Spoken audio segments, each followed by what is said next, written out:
Rhinebeck weekend. Today is Friday, October 18th, and I'm driving out to New York today. I'm here with my friend Sarah, who also knits, and we're both wearing kind of matching sweaters. We're both wearing our October sweaters, a pattern by Petite Knit, and yeah, we just left Boston earlier this morning. We're heading over to Saugerties, New York. We haven't crossed the state line yet, but we're about halfway there, and the leaves have been really pretty on the drive, and really excited for what today and tomorrow will bring. Excited? Very excited. Very excited. It's our first Rhinebeck weekend. We've both never been, so should be fun.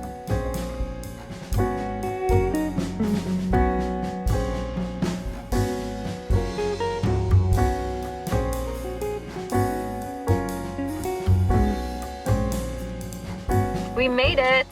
We are here in the village of Saugerties, and we have tickets to go to CakePalooza. So we just parked on the street. It looks like most people are doing street parking 15 minutes before our timed ticket, so excited to head over. Very excited. Yes, we're ready.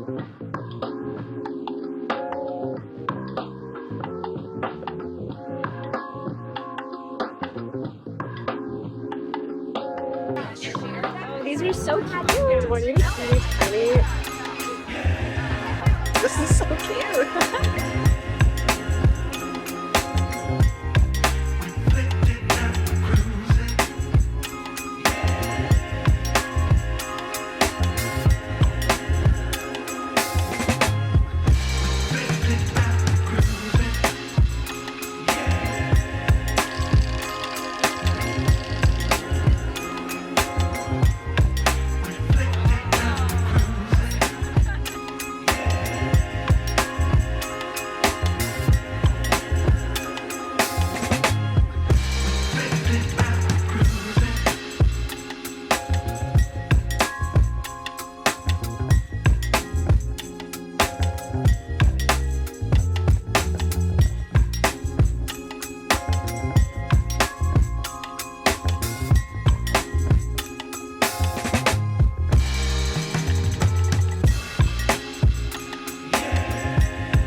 Okay, it's after lunch. We just ate at a cute little cafe, and then we drove to Untangled, which was just like 5 minutes away from where CakePalooza was. So this looks like a pretty cool kind of like equestrian site. It's the Hits on Hudson, and the view is really pretty, so I'll definitely take some clips. But yeah, getting excited for our next event. It's so sunny.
Today is Saturday, and we're heading over to Rhinebeck, New York for the New York Sheep and Wool Festival. Yesterday was really fun. I didn't really do a wrap-up from the end of the day, but had a lot of fun shopping. I honestly didn't even buy as much stuff as I thought I was going to. I kind of went in not shopping for any specific project, so I didn't really get too many things, but I will definitely share those later.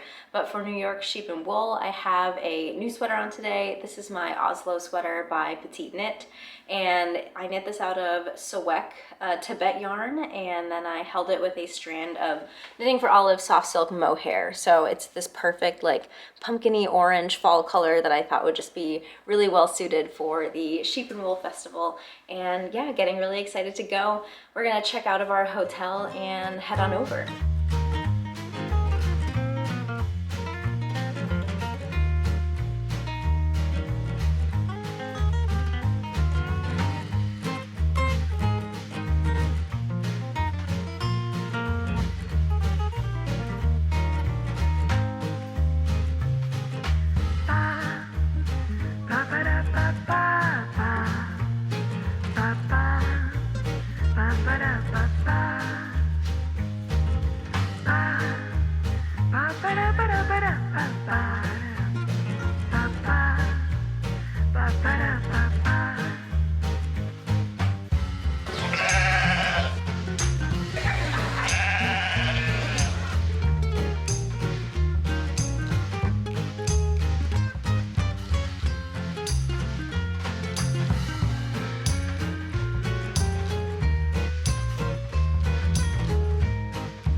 So we're now 1 week out from Rhinebeck. I, of course, am back home, and I wanted to talk about the whole weekend. If you're new to my channel, welcome. My name is Amy, and I'm a knitter based out of Boston. And if you're new to the concept of Rhinebeck Weekend is a term for a weekend near the village of Rhinebeck in New York in the Hudson Valley. There are a variety of different fiber-focused events, including New York Sheep and Wool, which is like the main event that happens in Rhinebeck. And since New York Sheep and Wool had started over the years, there have been subsequent events that have popped up on Friday and maybe even on Saturday and Sunday too in the surrounding towns focused on yarn and fiber. So there's certainly a lot to do during that weekend, and I was really excited to go for the first time. So going into Rhinebeck weekend, I definitely went more for the vibes. I've just heard nothing but great things about the weekend. People just love going. People love experiencing the foliage in New York. The weather, if it's great, really adds to the experience. Of course, there is a lot of shopping to do at all of these different events, but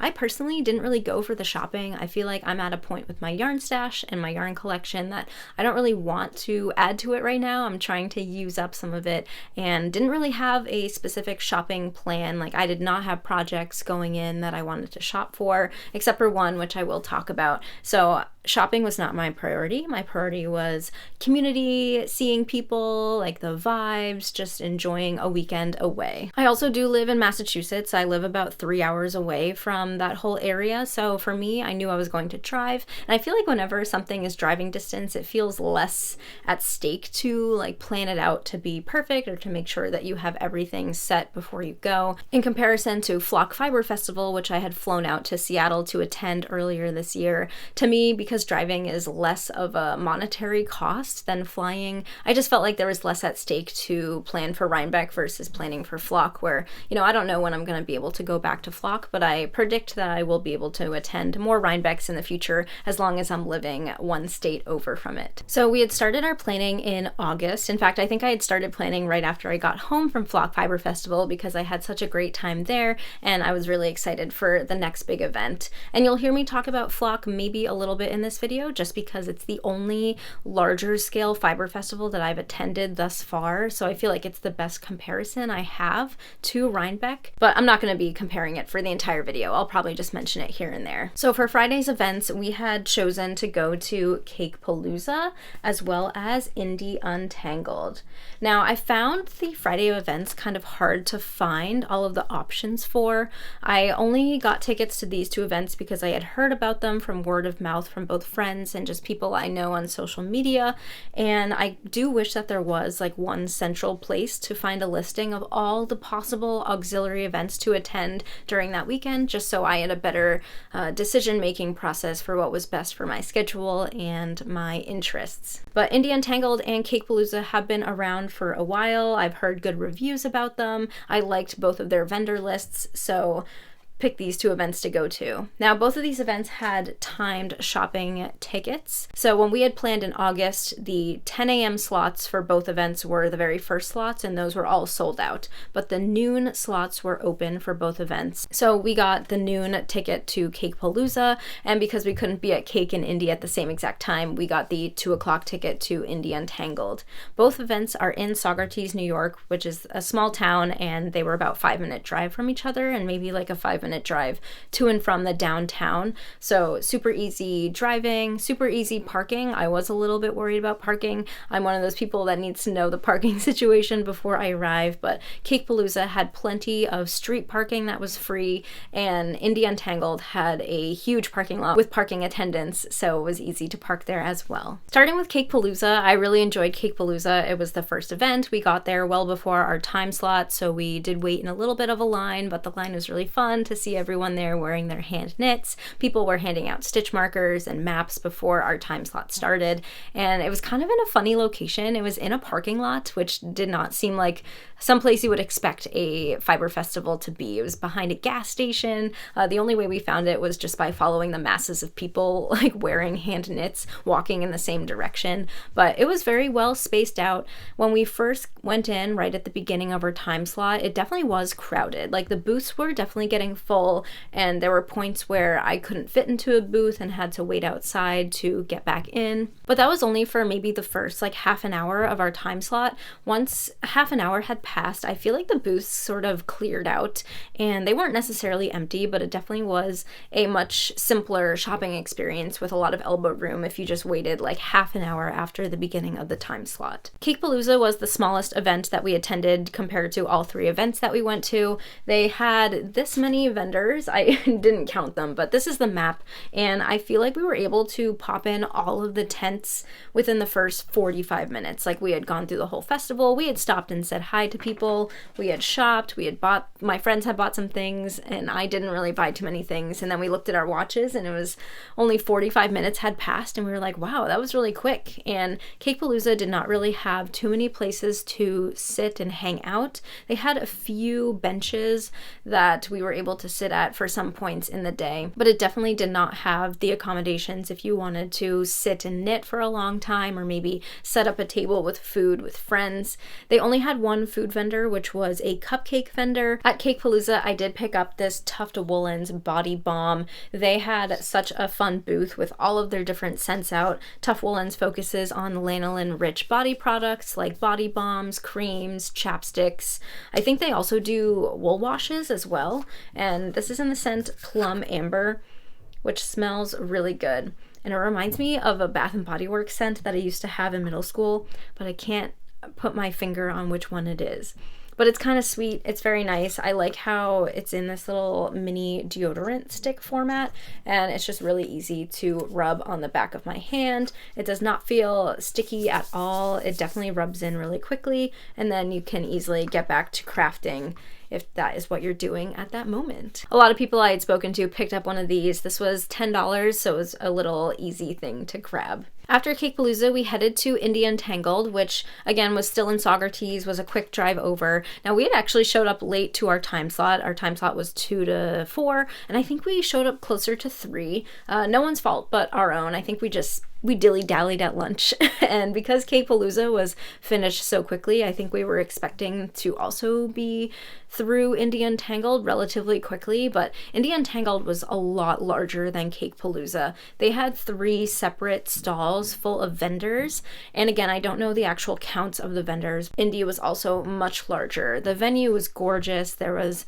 just so many like rolling hills of autumnal foliage in the background, and it was just a really nice place to walk around. Untangled, in addition to having all of the fiber vendors, also had food vendors. They had several different food booths and food trucks, and they also had some live music, and they also had a very large setup of tables and chairs to sit and eat or sit and knit. So I really liked that aspect of Indy. There was definitely more of an emphasis on spending time with others and not just the shopping, which I found CakePalooza was just for the shopping. Because we didn't show up right at the start of our shopping slot, we did not experience any crowding or busyness when we had gotten there. I'm assuming that there was a similar sort of crowdedness within the booths at the very beginning of the time slot, but when we got there like halfway through, there was definitely plenty of elbow room, plenty of space to walk around, shop, like look at the yarn, and double back to see different booths if you found something that you liked. We definitely felt rushed to see all the booths within the 1 hour that we had to shop. Untangled had clearly marked bathrooms in multiple locations. They did have golf cart shuttles available if you didn't want to walk between or weren't able to walk between all of the stalls.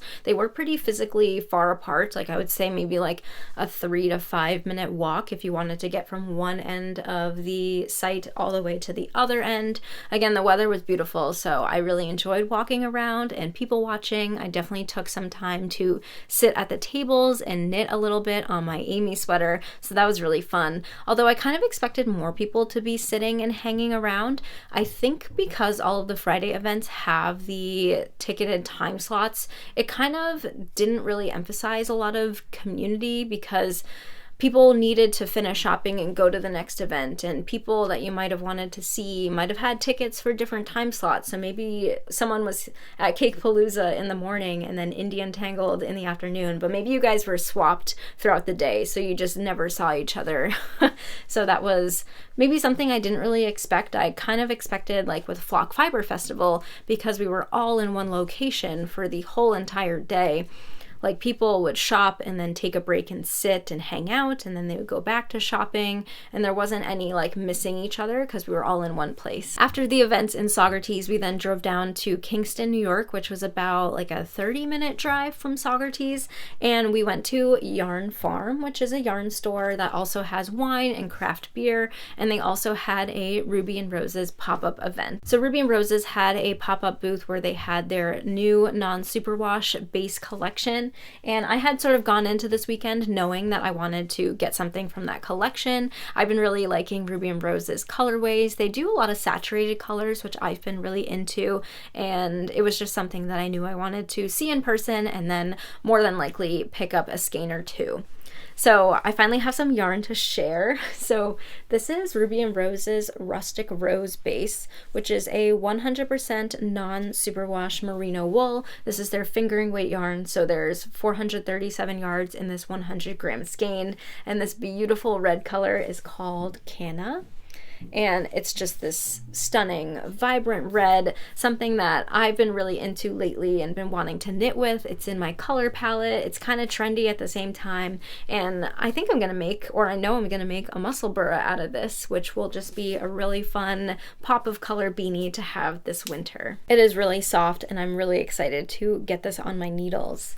Now, when I was at the booth, I couldn't resist getting a few more skeins because I had this idea in my head to do a matching hat and mitten set. Lately, I've been really into those Norwegian colorwork style mittens.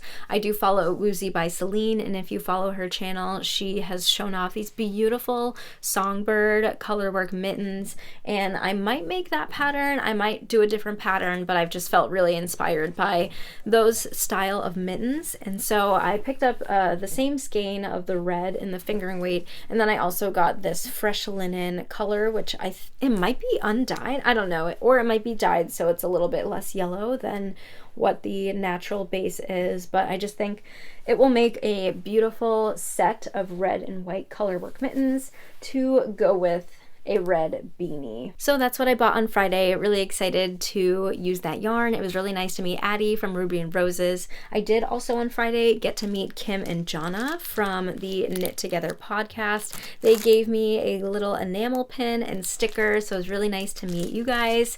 And then I did also get this fun yarn cozy from a viewer, and I think this just goes around a cake of yarn to keep it secure. So thank you so much for this yarn cozy. I am also really excited to use this. So those were the Friday events. Really fun, really great start to the weekend. Our hotel for the weekend was in Albany, New York. You might have noticed in the vlog, and Albany is not really close to Rhinebeck at all. In fact, it's about an hour drive north of where all of the Friday and Saturday events are.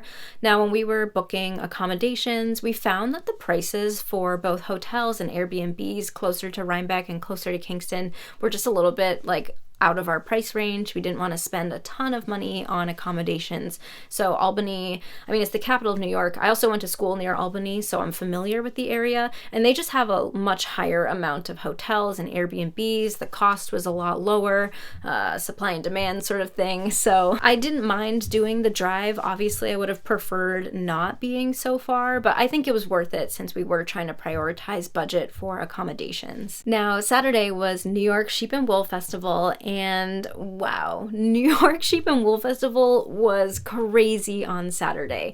I am going to emphasize like how crowded and crazy it was. I was not expecting what we experienced. So New York Sheep and Wool has shopping, they have vendors, but they also have so much more than just the yarn and fiber vendors. When you walk in, you get this booklet that has a bunch of information on all the different events that they had, and Saturday was our only day that we could attend. We could not go Sunday. Even just on Saturday, they had book signings, they had demos, like sheep shearing demos. There were, of course, all of the animals to pet that were really fun to see. They had like a lamb cooking demo.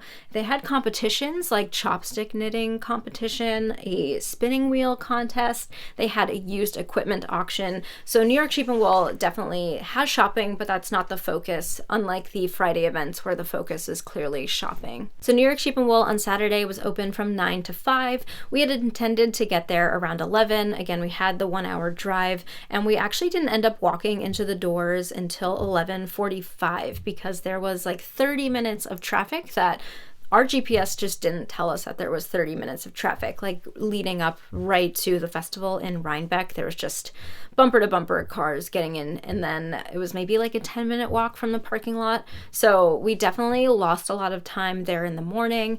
Going forward, I definitely will not try to get there at 11. I would definitely try to get there at 9 or as close to 9 as possible, just knowing how many different events that there are going throughout the day and how quickly the day goes by. So definitely anticipate traffic going in, and definitely expect crowds on Saturday. I was shocked by how busy it was, like how shoulder to shoulder it was walking around, especially in the shopping booths. Like it was really hard to shop into all the booths, and we'd arrived and we had gone straight to the shopping because we wanted to make sure that if we wanted to buy anything, we did it earlier in the day versus later in the day when things might have started to sell out. So it was shoulder to shoulder in all of the barns. There were so many barns with so many vendors. We didn't even get through all of them just because it took so long to walk through. And if you did want to like stop and go into a vendor booth, it was pretty crowded. Like I felt like I didn't have the ability to make a smart shopping decision because I knew other people were maybe looking at the same products that I was looking at. I was like being compressed by people, and I just knew that there was like so much else to see. So it was not an ideal shopping situation for me. Now, if you go in with a plan, like if you look at the vendor list ahead of time, map out what you want to get from them specifically before you go, and then find them on the map and then go straight there when you walk into the festival, I think that that is a much better use of the shopping time, especially on Saturday. It just was not a fun browsing experience. After we had seen a handful of the vendors, and there were things that stuck out to me, so I took business cards for later, so maybe I can check them out online or find if they're vending at other events maybe close to me. It was hard to make game time decisions in the crowded vendor booths, and after the vendor booths, we decided to get lunch. Now, we did not pack any food, and that was a mistake. So we ended up waiting a whole hour in line to get lunch, which we did not expect the line to move that slowly. We were maybe half an hour into the line when we realized how long the line was going to take, and at that point it was sunk cost fallacy. We weren't going to leave the line after we already spent 30 minutes in it, so which definitely soured our mood and obviously took a whole hour out of the day that we could have been going to other events, seeing people, maybe doing some more shopping. I can only speak for the one that we were in. The chicken nugget and burger and fry line took an hour at 1 p.m. And because we had waited in line for our lunch for so long, it definitely deterred us as well from seeing other food options. Like, I had heard about the apple cider donuts, of course. We had seen the apple cider donut line and knew that was not going to happen. And then I heard about the Brussels sprouts. I wanted the Brussels sprouts, but just didn't want to spend more time in line. So that was a little unfortunate. Luckily, the lines for bathrooms were not that bad. I did find some bathrooms behind one of the stalls that was like indoor plumbing. They had porta potties, but the indoor plumbing bathroom had a little bit of a line, but it moved super quickly. I was not waiting any longer than like 3 minutes to use it. So that was a good thing. I cannot imagine waiting like 30 minutes in line to use the bathroom at Rhinebeck. Now, after we had eaten lunch, I definitely wanted to find some friends and sit and knit and just enjoy the community aspect that I was hoping Rhinebeck would give me. So I made sure to hop on my phone. I had plenty of cell signal, which was good. I've heard in years past that there has not been good cell signal, but I was able to hop on Instagram, send some messages, send some texts, and find some friends. And I found a great area. It's a very obvious area of just grass behind the hill that was able to sit and spread out my legs and just knit without crowds. So I'm glad that that area existed. I feel like the hill surprised me at how small it was. Like, everyone talks about the hill, but the hill is so small and it's pretty steep. I mean, it's a hill. It just did not seem like an ideal spot to sit and knit, whereas the grassy area behind the hill was flatter, much more space. So definitely recommend that area if you're going in the future. So I was really grateful to meet up with some friends that I know from YouTube. We were able to sit and chat and hang out for the rest of the afternoon of Rhinebeck. You know, at that point it was maybe 3 o'clock. It was just really nice to catch up with them, to work on my project, and to enjoy the nice weather. And that was definitely my favorite part about Saturday, just being able to slow down and sit and work on my project and catch up with friends. And I know a lot of people were intending to do that on Sunday, but for us it was kind of a time crunch because we knew Saturday was our only day. So I feel like 5 o'clock came before we knew it, and they were announcing on the loudspeakers that the festival was closing and we should head to our cars.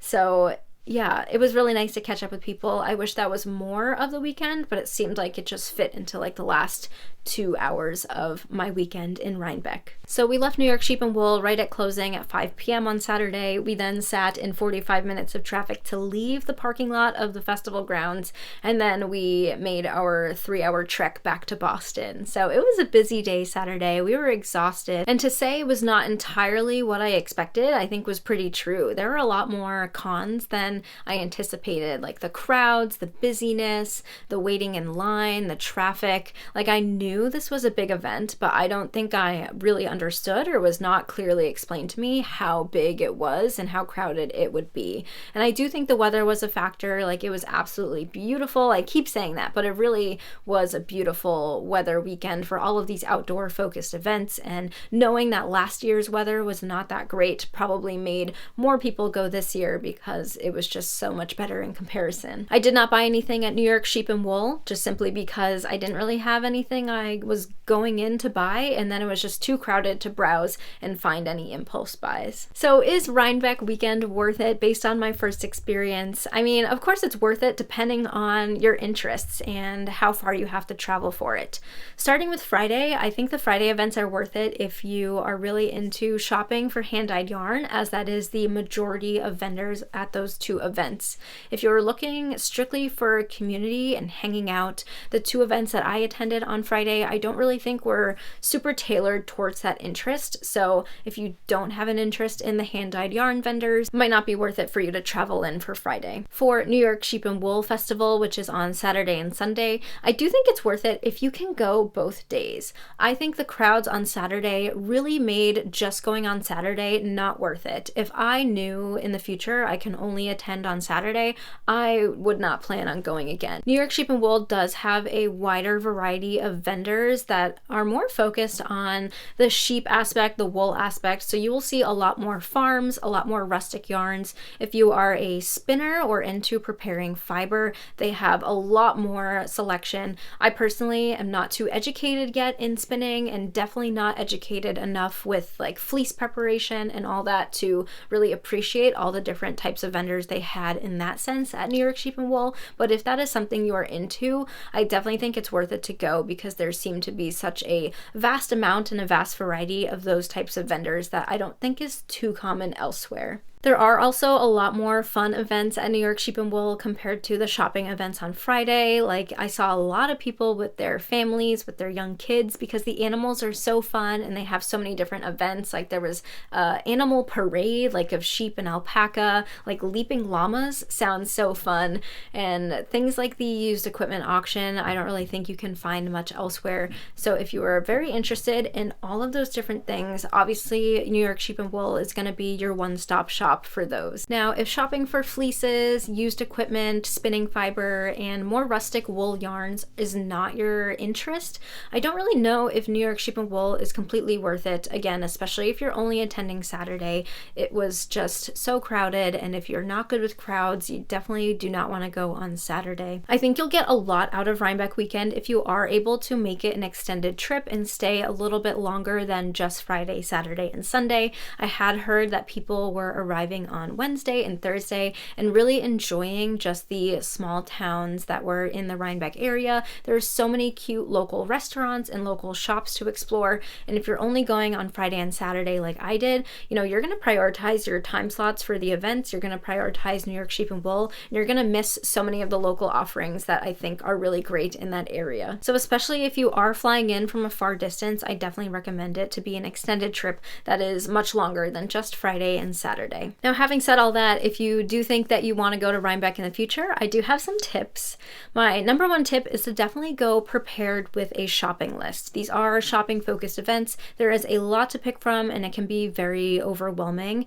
And for someone like me who takes a long time to make a decision on a purchase, I did not find that the events were well suited for those kinds of shopping mannerisms. Like, I needed to know what I wanted before I got there. So definitely preview the vendor list at all of the events, see what yarn bases they have, what projects you're shopping for, so you can go in, go straight to those vendors, decide what you want before it sells out, and then spend the rest of the time maybe browsing for impulse buys if that fits in your budget. For attending New York Sheep and Wool, I also recommend planning out which events that you want to see. I mean, the schedule is absolutely jam-packed and the map is huge. So because it's so crowded, it can be hard to navigate where you want to go, what booths you want to see. So if you have those like highlighted or circled before you get there, so you can maybe outline like a map for yourself or like a schedule or an itinerary, I think that's the best way to get the most out of New York Sheep and Wool.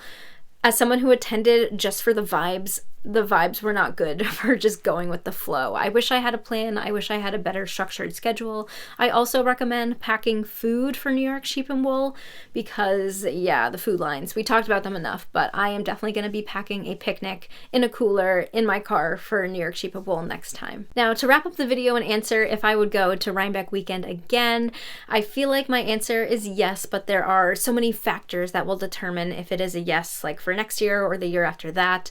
Like, I think the priority concern for me is weather. Because all of these events are outdoor based, I really can't imagine attending these events if it's pouring rain, if it's like below freezing, God forbid if it's snowing in October, which is totally possible in New York. Like, I don't think I would enjoy shopping or spending time at those events if it was anything other than a comfortable day where I could be outside and not worry about the weather. I also would only go again if I know I can attend New York Sheep and Wool on both Saturday and Sunday, just because I really want to experience the calmer aspect of Sunday, the smaller crowds, and just the slowness of it. I do also think one thing biasing me towards saying that I would go again is because I am within driving distance, just one state over from New York. If I did fly into this event and spent a lot of money on plane tickets, I feel like I would be more hesitant to say I would go again. If I was in a different spot with my yarn buying, let's say I did have the ability and the interest to buy a lot of yarn, I do think that this weekend was a great opportunity to do that. But as someone who currently isn't buying a lot of new yarn, I don't think that that would be worth it to go to this event, to like fly out all this way and to not really want to buy anything. That's why I recommend looking at the vendor list, seeing things that you might not be able to get local to you, so that way it's worth it for the trip to shop those vendors and get that rare item that you might not be able to get at home. So that's my Rhinebeck weekend recap. There were definitely things that I enjoyed, definitely things that I didn't enjoy. If you said hi to me, I was so excited to meet you all. It was really fun to meet some viewers and to see everyone's beautiful knit sweaters. Oh, I feel like that's another huge aspect of Rhinebeck, was just seeing everyone's hand knits. That was definitely a really fun part, and I definitely see the hype now about knitting the Andrea Mowry Rhinebeck sweater. I didn't really talk about this, but I'm just going to take a few minutes to explain. The Rhinebeck sweater from Andrea Mowry this year, framed, was not really something that was in my normal style of knitting, so I chose not to knit it, even though I knew I was going to Rhinebeck. But after having attended New York Sheep and Wool and seeing everyone wear their framed sweaters in their different colors, it was so fun to see everyone's chosen color combinations and to see everyone taking pictures wearing the same sweater, and to be able to meet Andrea Mowry, the designer, and take a picture of her wearing her framed sweater. I understand the hype, and I think I'd be more likely to knit the Rhinebeck sweater in a future year, even if it isn't something that is necessarily my style. I think that's a community aspect that I really liked seeing at Rhinebeck and New York Sheep and Wool, and would be interested in participating in the future. So I hope you guys enjoyed my review of the weekend. Let me know in the comments if you went and your thoughts of the weekend, or if you have any questions about it, be happy to answer. And if you want to follow me on Instagram, I post a lot of my project updates on there. It's at @ne_knits, and I also post videos here about once a week, so if you want to see more knitting focused videos, feel free to hit the subscribe button. Thank you for joining me today, and I look forward to seeing you all in the next video. Bye.